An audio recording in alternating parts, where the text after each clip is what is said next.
To finale அப்படின்ற டிக்கெட்டை வந்து பாத்தீங்கன்னா விஜய் சேதுபதி தேர்ட் ப்ரோமோல எடுத்து காமிக்கிறாரு. அது காமிச்சு வந்து பாத்தீங்கன்னா நிறைய பேருக்கு வந்து கண்ணில் வந்து அந்த சந்திரமுகி கொலுசு எடுத்து காமிப்பாங்க பாத்தீங்களா, அந்த மாதிரி பாத்தீங்கன்னா ஒரு தேஜஸ் அதுல வந்து தெரியுது அப்படின்னு நம்ம தான் சொல்லணும். அதுலயும் குறிப்பா நம்ம டாஸ்க் பீஸ்ட்னு ஒருத்தர் இருக்காரு பாத்தீங்களா, ரயன். சோ அந்த டிக்கெட் டு ஃபினாலே டிடிஎஃப் இப்படின்ற வார்த்தையெல்லாம் பாத்தீங்கன்னா சொல்லும் போது டக்குன்னு எனக்கு ரயன் அவங்க அக்கா வந்து பேசினாங்க பாத்தீங்களா, அதுதான் ஃபர்ஸ்ட் ஞாபகம் வருது. அவங்க சொல்லியிருந்தாங்க பாத்தீங்களா, நீ இந்த டிக்கெட் டு ஃபினாலே ஜெயிச்சு இவங்க எல்லாரும் மூஞ்சிலே கரிய பூசணும் அப்படின்ற மாதிரி சொல்லியிருக்காங்க. சோ அவர் வந்து யாருக்கோசம் ஜெயிக்கிறாரோ இல்லையோ, ஃபினாலே போறதுக்கோசம் ஜெயிக்கிறாரோ இல்லையோ, அவங்க அக்கா கோசம் ஜெயிக்கணும் அப்படின்ற ஒரு வைராகியம் ரயனுக்கு வந்து இல்ல உள்ள அவர் மனசுக்குள்ள இருக்கும் அப்படின்னு நினைச்சீங்கன்னா அப்படிலாம் இருக்காது. அவர் வந்து பாத்தீங்கன்னா அவங்க அக்கா வந்து பேசிட்டு போனதுக்கு அப்புறம் பயத்தில் தான் இருந்தாரு. நம்ம அக்கா பேசுனது ஏதாவது பேக் ஃபயர் ஆயிருக்குமோ, ஏன்னா நம்ம அக்கா வந்து ஓவரா பில்டப் கொடுத்துருச்சு அப்படின்னு நம்ம 2 நாளா கிட்டத்தட்ட டவுட்ல இருந்தாரு. அதுக்கப்புறம் விஜய் சேதுபதி வந்து பாத்தீங்கன்னா கிளாரிஃபை பண்ணாரு, அதெல்லாம் ஒண்ணு இல்ல, கொஞ்சம் அப்படியே சில்லா விட்டுரு அப்படின்ற மாதிரி. ஆக்சுவலா ரயனுக்கு வந்து அவங்க அக்கா வந்து பாத்தீங்கன்னா பயங்கரமான ஒரு பூஸ்ட் தான் கொடுத்தாங்க. இருந்தாலும் அவங்க சைடுல இருந்து பார்க்கும்போது அது பூஸ்டா தான் இருந்தது. எப்படியாவது டிக்கெட் ஃபினாலே ஜெயிச்சிரா, நீ வந்து டிசர்விங் இல்ல, நாமினேஷன் ஃப்ரீ பாஸ்க்கு வந்து டிசர்விங் இல்ல எல்லாரும் சொல்லிக்கிட்டு இருக்காங்க. ஆனா நீ டிக்கெட் டு ஃபினாலே ஜெயிச்சு உங்க மூஞ்சிலாம் கரிய பூசணும் அப்படின்னு நம்ம சொல்லிட்டு போயிருக்காங்க. அவர் பண்றாரா இல்லையா அப்படின்ற மாதிரி வெயிட் பண்ணி பார்க்கலாம். நிறைய பேர் கமெண்ட்ஸ்ல என்ன சொல்லிட்டு இருக்காங்கன்னா, ரயன் தான் இந்த டிக்கெட் டு ஃபினாலே வந்து ஜெயிக்கிறதுக்கு வாய்ப்பு அதிகம். சோ இந்த இதுல பாத்தீங்கன்னா ஃபுல் எஃபர்ட் வந்து ஒரு போடுவாரு அப்படின்னு நம்ம சொல்லியிருந்தாங்க. இதுல வந்து யார் ஜெயிப்பாங்க அப்படின்றது மாதிரி நம்மளால கெஸ் பண்ணவே முடியாதுங்க. ஏன்னா எல்லாரும் மூஞ்சிலும் பாத்தீங்கன்னா ஒரு வெறி இருக்கு. டிக்கெட் டு ஃபினாலே எப்படியாவது நம்ம ஜெயிக்கணும், எவனுக்கும் விட்டு கொடுத்துட கூடாது, ஃபுல் எஃபர்ட் இதுல போடணும் அப்படின்ற மாதிரி பாத்தீங்கன்னா எல்லாரும் வெறி கொண்டு எப்படி சொல்ற வேங்க மாதிரி காத்துக்கிட்டு இருக்காங்க. லாஸ்ட் வீக்ல இருந்து பாத்தீங்கன்னா ஆரம்பிச்சிச்சு. அருண்லாம் பாத்தீங்கன்னா அர்ச்சனா வந்து பேசுறாங்களே, பேசும்போதே பாத்தீங்கன்னா சொன்னாரு டிக்கெட் டு ஃபினாலே பாரு நான் யாருன்னு காமிக்கிறேன் அப்படின்ற மாதிரி அவர்லாம் சொல்லியிருந்தாரு. மொத்த பேரும் பாத்தீங்கன்னா அந்த டிடிஎஃப் அந்த டாஸ்க்கு தான் வெயிட் பண்ணிட்டு இருக்காங்க. விஜய் இது பிக் பாஸ் டீம் கிட்ட ஒரே ரிக்வெஸ்ட் தான், தயவு செஞ்சு சிம்பிளா வச்சிராதீங்கடா, கொஞ்சம் டஃபா வைங்க. ஏன்னா உள்ளுக்குள்ள எல்லாரும் பாத்தீங்கன்னா வெறி பிடிச்ச மாதிரி சுத்துறானுங்க, டிடிஎஃப் வந்து ஜெயிக்கணும்னு. சோ அந்த அளவுக்கு பாத்தீங்கன்னா எல்லாம் அவ்வளவு அக்ரெசிவா இருக்கும்போது நீங்களும் அக்ரெசிவான டாஸ்க் வச்சாதான் பாக்குற எங்களுக்கும் பாத்தீங்கன்னா எங்கேஜிங்கா இருக்கும். அதே மாதிரி அவங்களுக்கும் பாத்தீங்கன்னா ஓகே இவ்வளவு கஷ்டப்பட்டு அந்த டிடிஎஃப் வந்து வின் பண்ணிருக்கோம் அப்படின்ற ஒரு சாட்டிஸ்ஃபேக்ஷன் கிடைக்கும். ஏன்னா சிம்பிளா பாத்தீங்கன்னா பல்பை போட்டு எத்தனை பல்பு எரியுது அப்படின்ற மாதிரி காமிக்கிற மாதிரி வச்சிராதீங்க. மோஸ்ட்லி இந்த பிசிக்கல் டாஸ்க் அதிகமா வச்சா கொஞ்சம் என்டர்டெய்னிங்கா இருக்கும் அப்படின்ற மாதிரி எனக்கு நம்ம தோணுது. நீங்க என்ன நினைக்கிறீங்க? டிக்கெட் டு ஃபினாலே டாஸ்க் வந்து எப்படி இருக்கணும்னு நினைக்கிறீங்க? ஃபுல் மென்டல், அதாவது எப்படி சொல்றது, மைண்ட் சம்பந்தப்பட்ட கேமா இருக்கணுமா, இல்ல வந்து பாத்தீங்கன்னா இல்ல பிசிக்கல் சம்பந்தப்பட்ட கேமா இருக்கணும் அப்படின்னு நம்ம நினைக்கிறீங்களா? உங்களோட கருத்து எது வந்தாலும் மறக்காம கமெண்ட்ல மென்ஷன் பண்ணுங்க. இந்த டிக்கெட் டு ஃபினாலே மோஸ்ட்லி பாத்தீங்கன்னா வின் பண்றது நிறைய பேருக்கு ஆசை இருக்கலாம். ஆனா யார் வின் பண்ணா உங்களுக்கு யூஸ்ஃபுல்லா இருக்கும் அப்படின்னு பாத்தீங்கன்னா, இதுல அதிகபட்சம் பாத்தீங்கன்னா விஷால் வின் பண்ணா ஒரு யூஸ்ஃபுல்லா இருக்கும். ஏன்னா விஷால் வந்து பாத்தீங்கன்னா அடுத்த வாரம் விஷால் தான் எவிக்ட் ஆகிற மாதிரி வாய்ப்பு இருக்கு. சோ அப்படி இருக்கும்போது விஷால் வின் பண்ணா ஒரு யூஸ்ஃபுல்லா இருக்கும். அதே மாதிரி பவித்ரா வின் பண்ணா அவங்களுக்கு யூஸ்ஃபுல்லா இருக்கும்.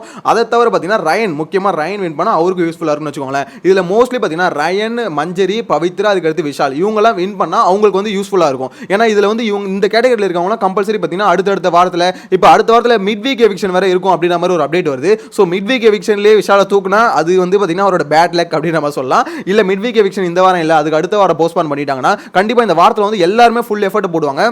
உண்மையில சொல்ல வச்சுக்கோங்களேன், அடுத்த வாரம் பாத்தீங்கன்னா பயங்கர ரணகலமா இருக்கும் போது அப்படின்றது கிளியரா தெரியுது. ஏன்னா மொத்த பேர் எப்படி இருக்காங்கன்னா, எப்படியாவது இந்த டாஸ்க்கை வந்து வின் பண்ணணும் அப்படின்றத தாண்டி இதை வந்து எவனுக்கும் விட்டு கொடுக்க கூடாது. இதுக்கு முன்னால பாத்தீங்கன்னா ஓகே ஒரு டீம் கேம் மாதிரி ஆடிட்டு இருந்தாங்க, நம்ம வந்து இந்த டீம்ல இருக்கோம், ஸோ இவங்களுக்கு சப்போர்ட் பண்ணணும் அவங்களுக்கு சப்போர்ட் பண்ணணும் அப்படின்ற மாதிரி. இப்போ இந்த ஃபேமிலிலாம் வந்து சொல்லிட்டு போனாங்களே, யார் கூட சேர்ந்து ஆடாத, நீ வந்து தனியா ஆடு, நீ வந்து எவனுக்கு விட்டு கொடுக்காத அப்படின்ற மாதிரி மொத்த பேருக்கு சொன்னதுனால மொத்த பேரும் பாத்தீங்கன்னா அப்படியே மண்டைக்குள்ள ஏதி வச்சுட்டு இருக்காங்க. டிடிஎஃப்ல எல்லாருமே சொல்றது ஆக்சுவலா டிக்கெட் டு ஃபினாலே டாஸ்க்ல பாருங்க நான் யாருன்னு காமிக்கிறேன். பவித்ரா கூட அவங்க ஃப்ரெண்டு கிட்ட அதான் சொல்லியிருந்தாங்க, டிக்கெட் டு ஃபினாலே பாரு நான் யாருன்னு காமிக்கிறேன் அப்படின்ற மாதிரி மொத்த பேரும் பாத்தீங்கன்னா வெயிட் பண்றது அதுக்கோசம் தான். ஸோ அதனால தான் சொல்றேன், இந்த பிக் பாஸ் டீம் மட்டும் இதை வந்து சும்மா எப்படி சொல்ல சிம்பிளா விடாம இதுல வந்து நிறைய கொஞ்சம் இனோவேட்டிவான டாஸ்க், எப்படி சொல்றது, இந்த ரீல்ஸ்ல வர டாஸ்க்ல தயவு செஞ்சு வைக்காதீங்கடா, அதை வெச்சீங்கன்னா அவ்வளவுதான் அப்படின்ற மாதிரி வெறி ஆயிடுது. ஏன்னா நிறைய பாத்தீங்கன்னா இந்த ரீல்ஸ்ல வர டாஸ்க் கலரை கண்டுபிடிக்கிறது, அது மாதிரி கலர் பாட்டில் எடுத்து லைன்ல அடுக்கிறது, இந்த மாதிரிலாம் வச்சிட்டு இருக்காங்க. ஸோ இந்த மாதிரி வேலைலாம் பண்ணாம கொஞ்சம் இனோவேட்டிவா கொஞ்சம் பிசிக்கல் டாஸ்க் கொஞ்சம் ஹெவியா, அதாவது ரொம்ப கஷ்டப்படணும், ஹார்ட் ஒர்க் பண்ணணும்னு சொல்லுவாங்களா, அதை உழைப்ப கொட்டணும்னு சொல்லுவார்ல முத்துக்குமரன். ஸோ அந்த மாதிரி எல்லாம் உழைச்சி அந்த டாஸ்க்ல வந்து ஜெயிச்சா கொஞ்சம் பெட்டரா இருக்கும் அப்படின்னு மாதிரி தோணுது. ஆனா நிறைய பேர் விருப்பப்படுறது என்னன்னு தெரியுமா, ரயன் வின் பண்ணும் அப்படின்ற மாதிரி விருப்பப்படுறாங்க. ஏன்னா கமெண்ட்ஸ்ல நான் பார்க்க முடியுது, கமெண்ட்ஸ்ல நிறைய பேர் பாத்தீங்கன்னா ரயன் இதை வின் பண்ணா கொஞ்சம் பெட்டரா இருக்கும், ஏன்னா அவர் வந்து பாத்தீங்கன்னா அவரோட எஃபர்ட்டுக்கு வந்து ஃபினாலே போகணும் அப்படின்னு நம்ம சொல்லிட்டு இருக்காங்க. எனக்கு அப்படி சொல்ல தெரியல, ஏன்னா வந்து இவர் வின் பண்ணணும் அவர் வின் பண்ணணும் அப்படின்னு நம்ம சொல்ல தெரியல. ஏன்னா யார் வின் பண்ணுவாங்கன்னு இதுல ஐடியாவே இல்லை, ஓகேங்களா. ஏன்னா டாஸ்க் எப்படி வருது அப்படி அதை பொறுத்து தான் பாத்தீங்கன்னா இவங்க வின் பண்ணுவாங்க அப்படின்னு நம்ம சொல்ல முடியும். யார் வின் பண்ண வாய்ப்பு ரொம்ப கம்மி அப்படின்னு பாத்தீங்கன்னா என்ன பொறுத்த வரைக்கும் சௌந்தர்யா வின் பண்றதுக்கு வாய்ப்பு கம்மி. ஏன் சௌந்தர்யா குறிப்பிட்டு சொல்றேன்னு பாத்தீங்கன்னா, சௌந்தர்யா பேசிக்கா பாத்தீங்கன்னா சௌந்தர்யா, பவித்ரா இவங்கலாம், பவித்ரா கூட கொஞ்சம் எஃபர்ட் போடுவாங்க, இருந்தாலும் பாத்தீங்கன்னா வின் பண்றதுக்கு வாய்ப்பு கம்மி. நம்ம சௌந்தர்யா பவித்ரால இவங்கள சொல்லலாம். அதுலயும் குறிப்பா சௌந்தர்யா பாத்தீங்கன்னா வின் பண்றதுக்கு வாய்ப்பு ரொம்ப ரொம்ப கம்மிங்க. என்னதான் அவங்க வந்து சொல்றாங்கல்ல, நான் வந்து என்னோட டாஸ்க்ல எதுவுமே ப்ரூவ் பண்ணல, இதுக்கப்புறம் நான் ப்ரூவ் பண்ணணும்னு வாயில மட்டும் சொன்னா பார்த்தாதுங்க. கிட்டத்தட்ட யோசிச்சு பாருங்க, 11 வாரம் டாஸ்க் ஆடி இருக்காங்க. 11 வாரத்துலயும் அந்த டாஸ்க்ல எஃபர்ட் அவங்களால போட முடியல. ஏன்னா டாஸ்க்னு வந்துருச்சுன்னு வச்சுக்கோங்களேன், அங்க வந்து பாத்தீங்கன்னா ஓப்பனா இருக்கணும். அதாவது அந்த இடத்துல டாஸ்க்கு வந்து ஃபுல் அண்ட் ஃபுல் உண்மையா இருக்கணும். அந்த இடத்துல ஜெயிக்கிறது மட்டும் தான் ஒரே குறிக்கோளா இருக்கணும். ஆனா சௌந்தர்யா அங்க வந்ததுக்கு அப்புறம் என்ன பண்ணிடுறாங்க, அங்க வந்து டாஸ்க் பாக்குறது இல்ல, அங்க வந்து அவங்க கேரக்டர் வைஸ் நம்ம இப்படி இருக்கோம், நம்ம இப்படிப்பட்ட பர்சனாலிட்டி அப்படின்னு மாதிரி யோசிச்சாங்க. சோ அதனால பாத்தீங்கன்னா டாஸ்க் விட்டு வெளியே வந்துடுறாங்க. அதனால டாஸ்க்ல அவங்களால பாத்தீங்கன்னா ஃபுல் இன்வால்வ்மென்ட்டா இறங்க முடியல. இதுக்கப்புறம் நான் பண்ணி தள்ளிடுவேன் அப்படின்னு நம்ம சொல்றாங்க. என்ன பொறுத்த வரைக்கும் அதுக்கு இதுக்கெல்லாம் வாய்ப்பு இல்லை அப்படின்னு மாதிரி தாங்க தோணுது. ஸோ அதனால தான் சொல்றேன், மோஸ்ட்லி பார்த்தீங்கன்னா இதில் வந்து யார் வின் பண்ண வாய்ப்பு இல்லைனா சௌந்தர்யாலாம் வின் பண்ணுறதுக்கு வாய்ப்பு ரொம்ப ரொம்ப கம்மியாக இருக்குது. அதே மாதிரி பார்த்தீங்கன்னா இதில் வந்து யாருக்கு விட்டு கொடுக்குற எண்ணம் இருக்கும் அப்படின்றத வச்சு பார்க்கும்போது எனக்கு தெரிஞ்சு முத்துக்குமரன், அதுக்கப்புறம் தீபக், ஜாக்லின் இவங்களுக்குலாம் ஓரளவுக்கு ஐடியா வந்துருச்சு. நம்ம எப்படி இருந்தாலும் ஃபினாலேக்கு போயிடுவோம். அதே மாதிரி சௌந்தர்யாவுக்கும் அந்த எண்ணம் வந்துருச்சு, நம்மளாம் தான் ஃபினாலேக்கு போயிடுவோம், அவங்களுக்குலாம் பார்த்தீங்கன்னா ஃபைனலிஸ்ட்டாக இருப்போம் அப்படின்றது ஷோராக தெரிஞ்சிருச்சு. ஏன்னா மக்கள் சப்போர்ட் வச்சு பார்க்கும்போது மோஸ்ட்லி தெரிஞ்சிருச்சு. கண்டிப்பாக ஜாக்லினுக்குலாம் கம்பல்சரி தெரிஞ்சிருக்கும். நேற்று வந்து கைத்தடல் வச்சு பார்க்கும்போது ஜாக்லினுக்கு அதே குஷியில் இருப்பாங்க. இதுக்கு அட்லீஸ்ட் கண்டிப்பாக சொல்கிறேன், அடுத்த 3 வாரத்தில் ஜாக்லின் சம்பவம் எத்தனை இருக்க போகுதுன்னு மட்டும் பாருங்க. ஏன்னா ஜாக்லினை பொறுத்தவரைக்கும் எப்படி தெரியுமா, கொஞ்சம் கைத்தட்டு வந்துட்டாலே கையில பிடிக்க முடியாது. ஸோ இப்படி வந்து நேத்துலாம் தட்டின கைத்தட்டை பார்க்கும்போது அவ்வளோதான். நான் என்ன நினைச்சேன்னா சும்மாவே அவ்வளோதான், அந்த ஆட்டம் ஆடும், இதுக்கப்புறம் என்னென்ன பண்ண போதோ.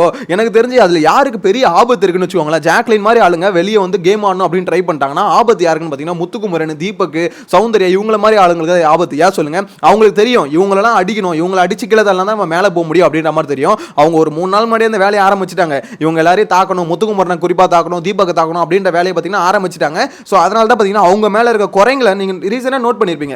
இது ஜாக்லின் வந்து பார்த்தீங்கன்னா முத்துக்குமரன் மேலே தீபக் மேலே பார்த்தீங்கன்னா குறைங்களை கொஞ்சம் கொஞ்சமாக பாயிண்ட் அவுட் பண்ணிக்கிட்டே இருக்காங்க. அது பெருசாக சொல்லலை, அப்பப்போ நான் சொல்லிக்கிட்டே இருக்காங்க. ஸோ அதெல்லாம் என்ன தெரியுமா, மக்கள்கிட்ட வந்து ரெஜிஸ்டர் பண்ணுறது இந்த மாதிரி வேலை தான் பார்த்தீங்கன்னா பிக் பாஸ்ல இதுதாங்க கேமு. ஸோ இந்த மாதிரி வந்து மைண்ட் கேம் வந்து ஆடணும். ஸோ இவங்க யாருன்னு சொல்லிட்டு ரெஜிஸ்டர் பண்ணிக்கிட்டே இருக்கணும். டைம் கிடைக்கும் போது பார்த்து ஒரே போட்டா போட்டுடணும். அதுதான் பார்த்தீங்கன்னா ஜாக்லின் எனக்கு தெரிஞ்சு பண்ண ட்ரை பண்ணிட்டு இருக்காங்க. இதில் வந்து முத்துக்குமரனோ தீபக்கோ இல்லை சௌந்தர்யா இவங்களா சிக்குவாங்களா அப்படின்றத வெயிட் பண்ணி தான் பார்க்கணும். ஸோ அதனால சொல்கிறேன், இவங்களுக்குலாம் பார்த்தீங்கன்னா ஓரளவுக்கு ஐடியா இருக்குது, ஃபினாலேக்கு வந்து நம்ம போயிடுவோம் அப்படின்ற ஐடியா இருக்குது. இதில் வந்து டவுட்டில் இருக்காங்க பார்த்தீங்களா, பவித்ரா ஆகட்டும், ரயன் ஆகட்டும், விஷால் ஆகட்டும். ஸோ இவங்கலாம் பார்த்தீங்கன்னா ஓரளவுக்கு டவுட்டில், மஞ்சரி இவங்கலாம் பார்த்தீங்கன்னா டவுட்டில் இருக்காங்க. அது மட்டும் இல்லாமல் அடுத்த வாரமோ இல்லை அதுக்கு அடுத்த வாரமோ போகிறதுக்கான வாய்ப்புகளும் இவங்களுக்கு இருக்குது அப்படின்றது தெரியும். உங்களுக்கு எல்லாருக்கும் ஒரு டவுட் வரலாம், ஸோ இதில் டாஸ்க் விளையாடுறவங்க, கேமில் அதிகமாக விளையாடுறவங்க கம்பல்சரி எல்லாருமே அவங்களுக்கு தானே ஓட்டு வரணும். ஸோ அப்படி இருக்கும்போது எதுக்கு மஞ்சரிக்கு இந்த குரூப்பில் வந்து ஓட்டு வரல அப்படின்றது பார்த்தீங்கன்னா மஞ்சரிக்குன்னு ஒரு ஃபேன் பேஸ் வந்து செட் ஆகவே இல்லை. அவங்களே அதை ஆல்ரெடி ஒத்துக்கிட்டாங்க, எனக்குன்னு ஒரு ஃபேன் இல்லை, ஃபேன் பேஸ் இல்லை, உங்களுக்குலாம் பார்த்தீங்கன்னா ஒரு ஃபேன் பேஸ் கிரியேட் ஆயிடுச்சு அப்படின்னு நம்ம சொல்லிட்டு இருந்தாங்களே. அதுக்கான ரீசன் என்னன்னு பார்த்தீங்கன்னா மஞ்சரி வந்து வைல்ட் கார்டில் வந்தாங்க. இதுவே மஞ்சரி வந்து இனிஷியலாக வந்து அவங்களுக்குன்னு ஒரு கூட்டத்தை வந்து அப்பயே பிடிச்சிருந்தாங்கன்னா கண்டிப்பாக தக்க வச்சுருந்துருப்பாங்க. இப்போ என்ன ஆச்சுன்னா அவங்களுக்குன்னு ஒரு கூட்டமே வரல. அவங்க என்னதான் கேமை வந்து ஃபுல் அண்ட் ஃபுல் இன்வால்வ்மெண்ட்டாக ஆனாலுமே இப்போ எப்படி சொல்ல, அவங்களுக்குன்னு சில குறைங்களாம் இருக்குது. என்னன்னா நிறைய இடத்துல பார்த்தீங்கன்னா தேவையில்லாத இடத்துல சண்டை போடுறது, இந்த மாதிரி குறைங்க மஞ்சரிக்கிட்டே இருக்குது. எல்லாருக்கிட்டையும் ஒரு குறை இருக்குது. ஓகேங்களா, எல்லாருமே 100% பயங்கரமான கேமரு. இப்போ முத்துக்குமரன்ட்டே சில குறைங்க இருக்குன்னு வச்சுக்கோங்களேன். எப்படி சொல்ல, சில இடத்துல ரொம்ப லென்த்தாக பேசுவார் அப்படின்னும் போது எல்லாருக்கிட்டையும் ஒரு குறைங்க இருக்குது. தீபக் கிட்ட சில இடத்துல பார்த்தீங்கன்னா கோவப்பட்டுருவாரு, நிறைய இடத்துல பேசவே மாட்டார், வாயை திறக்க மாட்டார், சேஃபாக தான் வளர்ப்பாரு. ஸோ இந்த மாதிரி தான் ஜாக்லின் வந்து பார்த்தீங்கன்னா உள்ள வந்து பார்த்தீங்கன்னா அதிகமாக வன்மத்தை வச்சுட்டு இருப்பாங்க. இந்த மாதிரி எல்லார்கிட்டையும் ஒரு குறை இருக்குது. இருந்தாலும் இனிஷியலாக இவங்களாம் ஆட ஆரம்பிச்சதுனால இவங்களுக்குன்னு ஒரு ஃபேன் பேஸ் வந்து கிரியேட் ஆயிடுச்சு. ஸோ அவங்க கேமை சப்போர்ட் பண்ணி பிடிக்க ஆரம்பிச்சிருச்சு. அதனால என்ன ஆயிடுச்சுன்னா மஞ்சரி பாதியில் வந்ததுக்கப்புறம் அவங்க கேம் பிளே நல்லா இருக்குது, அதனால பார்த்தீங்கன்னா ஓகே ஓட்டு போடுறாங்க. இருந்தாலும் அவங்க ஃபைனலிஸ்ட்டாக கொண்டு வர அளவுக்கு பார்த்தீங்கன்னா அவங்களுக்கு ஓட்டு இருக்கானா, மஞ்சரிக்கு வந்து அந்த அளவுக்கு ஓட்டு இல்லை அப்படின்ற மாதிரி தான் எனக்கு என்னமோ தோணுது. ஸோ அதனால தான் சொல்கிறேன், இந்த 4 பேருக்கு நாமினேஷன் சரி இந்த டிக்கெட் ஃபினாலே ஜெயிச்சாங்கன்னா அவங்களுக்கு பெனிஃபிட் அப்படின்னு எனக்கு என்னமோ தோணுது. சோ உங்களோட கருத்தை மறக்காம கமெண்ட்ல மென்ஷன் பண்ணுங்க. யாரு வின் பண்ணனும்னு நினைக்கிறீங்க? டாஸ்க் பீஸ்ட் இதுல வந்து உண்மையிலே பீஸ்டா இருப்பாரா இல்லையா? உங்களோட கருத்தை கமெண்ட்ல மென்ஷன் பண்ணுங்க. நெக்ஸ்ட் அப்டேட்ல மீட் பண்ணலாம். Bye bye. சேனலை ஃபர்ஸ்ட் டைம் பாத்தீங்கன்னா சப்ஸ்கிரைப் பண்ணி வச்சுக்கோங்க.